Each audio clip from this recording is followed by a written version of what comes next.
16th round of our strategic dialogue, and I thank Foreign Minister Kamikawa for hosting us so graciously this evening. In the first half of our dialogue, which has just concluded, the two of us had wide-ranging and forward-leaning discussions covering the entire gamut of our bilateral relations. I also look forward to exchanging views on major regional and global issues in the remaining part of our dialogue. Today, our meeting allowed us to take stock of various ongoing lines of effort since the dialogue was last held in July in New Delhi. We agreed on the need for new steps, many of which my colleague the Minister spoke about, for which to make this relationship prepared for and responsive to emerging geopolitical, geo-economic and geotechnological trends, and as well to the growing demands of the people of the two countries to get to know each other better. Our talks provided strategic guidance to our teams to realize the vision of the India-Japan Special Strategic Global Partnership, and that the expectations that our leaders have of this partnership. We have made good progress in our defense and security relations, and which we both welcomed. Today, just as we are meeting here in Tokyo, the Indian Army is conducting joint exercises with the Japanese Self-Defense Force in the Rajasthan state of India. The three branches of our military and Coast Guard are productively engaged with the Japanese counterparts with greater ease through the newly operationalized reciprocal partnership arrangement. There have been exchanges about cooperation possibilities in areas of jointness and new domains like cyber and space. We also took stock of progress in our defense equipment and technology cooperation framework. In economic cooperation, we see a lot of potential for the quantum jump of Japanese investment into India, especially from SMEs as we enter a decade of takeoff growth. We are, again, as the Minister underlined, seeking to realize our shared target of 5 trillion yen in terms of overall investment.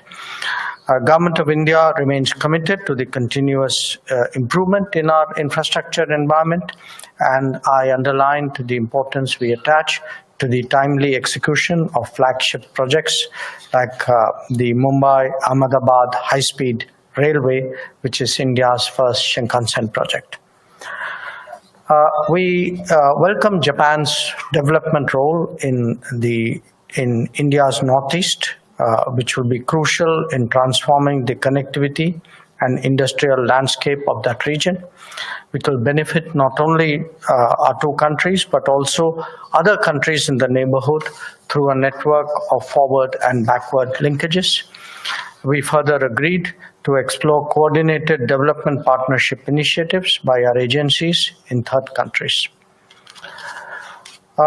We also concurred on the need to work together to enhance each other's economic security and supply chain resilience by taking a strategic view of trade and technology. In this context, we discussed possibilities in semiconductor ecosystem, green technologies, and digital payments by leveraging our complementary strengths. We spoke about ways to enhance our people-to-people engagement through education, tourism, and culture. We extended the India-Japan Year of Tourism Exchanges to another year in 2024 with the theme of connecting the Himalayas with Mount Fuji, and agreed to hold an India month and a Japan month in each other's countries later in the year. I spoke to the Minister as well about the need for a more facilitative visa regime for Indian tourists and other citizens to travel to Japan. We also discussed the shared interest we had in providing greater avenues of mobility for Indian talent and for Indian skills to Japan. Expanding the scope of the existing arrangements and helping promote Japanese language teaching and testing throughout the country would be a natural first step.